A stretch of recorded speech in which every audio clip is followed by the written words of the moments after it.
Hey there, I have the good fortune of having a day off today, and I'm clearing out a big thing of nutrients and supplements and things like this. And I've been out of Kava for a couple of months. I get it from the local Polynesians. I get it from the locals from Tonga, and it's so good. It's so good. And I found just this much. Can you see? Can you see how much that is? It's like 2 good tablespoons. Which frankly is just about the right amount if you're doing it blender style. If you're doing it blender style. Well, we're going to do a blender style. So this is very good Kava. If this gets posted up, I'll put a link somewhere in here for a place to get good Kava. It's much, much better than bad Kava. So the thing about Kava is that it grows, and then there's some roots that grow to the side. Those are called lateral roots, and those are where the Kava lactones are located. And it's the Kava lactones that we want. This Kava is so good. I'm going to make something like a Kava smoothie. So I have about 2 tablespoons. 2 tablespoons of 2 giant heaping tablespoons of Kava. And I'm going to do about this much water. Shows to be just under half a liter. Just about 16 ounces of water. Now what I'm going to do is put all that Kava in the water and blend it extremely. If I was doing a large amount, I'd blend it a few times with water. I'd take the water through it a few times.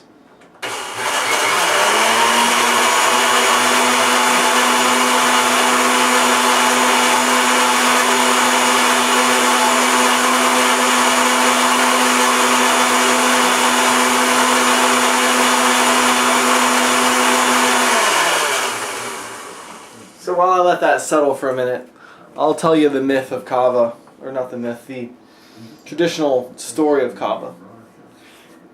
Actually, no, I'm just going to cut to the chase of it. I mean no disrespect to the story, but it's a little morbid. So essentially these chieftains land at an island, and there's only one little family living on the island, and there's nothing to eat. There's nothing to eat. And so the chieftain's people tell of the man, prepare a feast for the chieftain.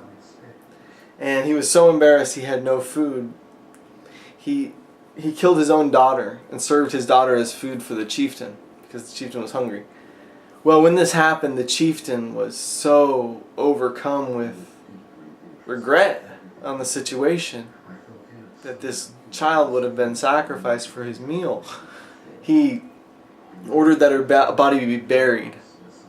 And I don't recall whether it was from the head or the foot, but Kava grew from her body. And sugar cane also. One from the head and one from the foot. So sugar cane and Kava. And I wonder if there's not some sort of embedded story with the idea of having lean times and needing some sort of place to go, a place to remove yourself to. Anyway, I'm going to blend it a little more.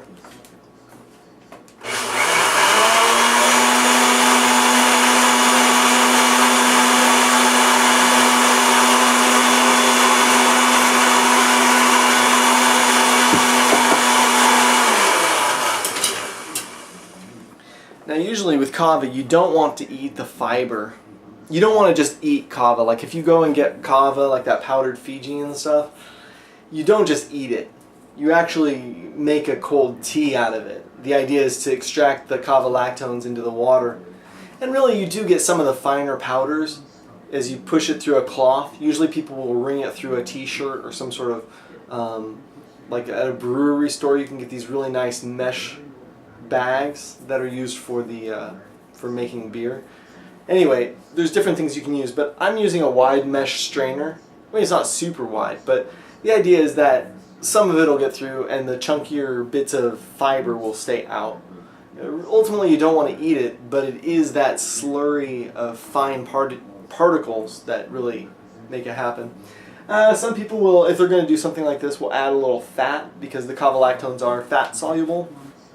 But in this case, I don't know if you can see, there's this huge foam on top and some of this and the other thing. I'm just going to stir it up a little and pour it out.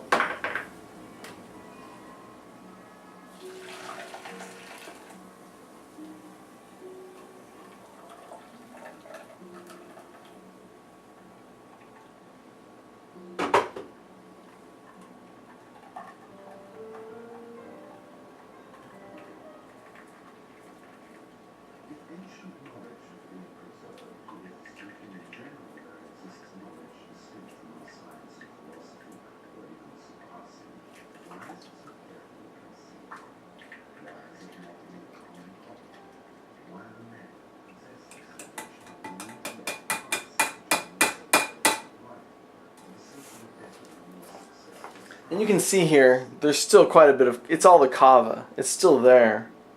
So I got the liquid and some of the foamy stuff, but a lot of the kava is still there.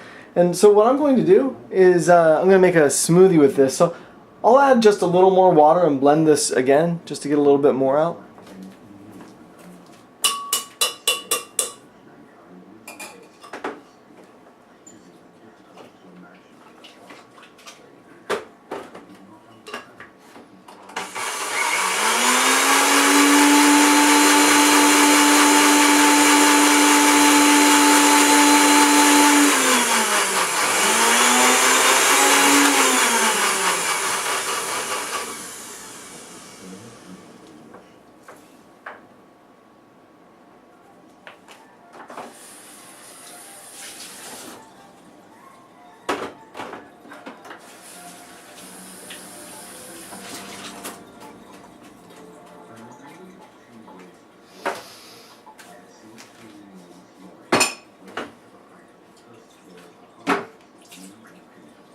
So, what are we going to do with the smoothie?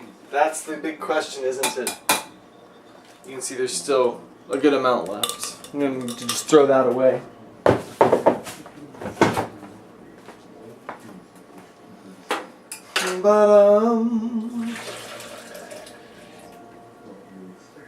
Kava.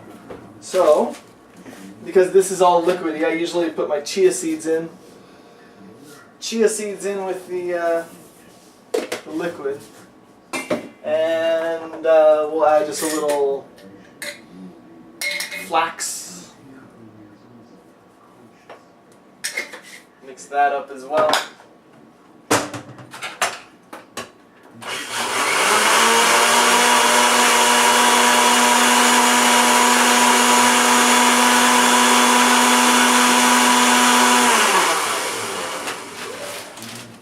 Bunch of frozen blueberries.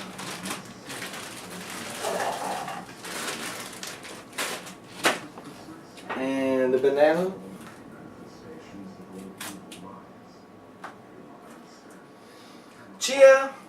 Chia seeds, and also flax will gel up. And so when you blend them, they don't gel up completely right away. But one nice thing about adding them, I would add them if they had no gelling effect at all. But one nice thing about the gelling effect in a smoothie is that even as it gets warmer, it still stays rich, kind of thick. And especially when you add the fruit and the chia and the flax, it makes it nice, smoothie-like.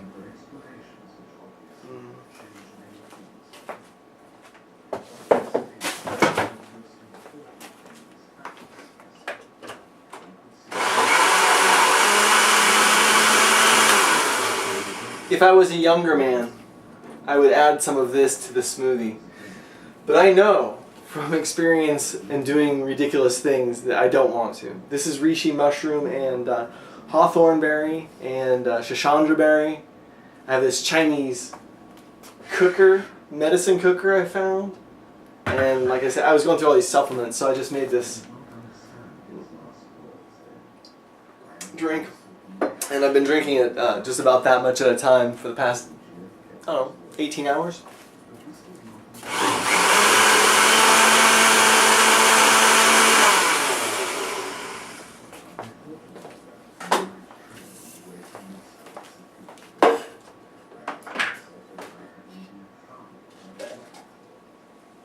So make sure you get a big enough glass for your smoothie.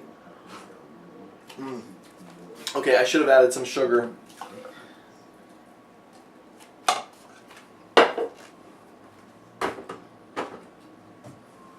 I have this really great stuff. I was wanting to buy, I ended up buying $50 worth of spices, you know, free shipping and stuff. Anyway, I got this stuff, it's granulated molasses.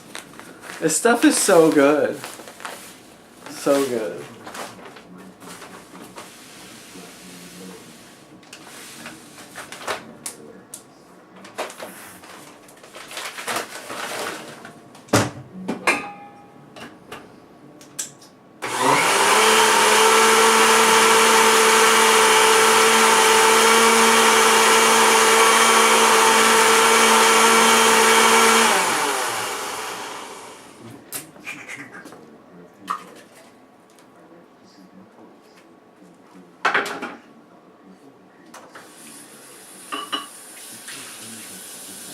If you're still watching, I will say this. The thing about good kava, really good kava, is that it doesn't taste as bad. And it's stronger. So, it's doubly good. It's willing to be willing to pay more. Like $30 a pound is a great price for really good kava. Really good kava. You know, you can pay $45 a pound. It's worth it. It's definitely worth it. So, good luck to you.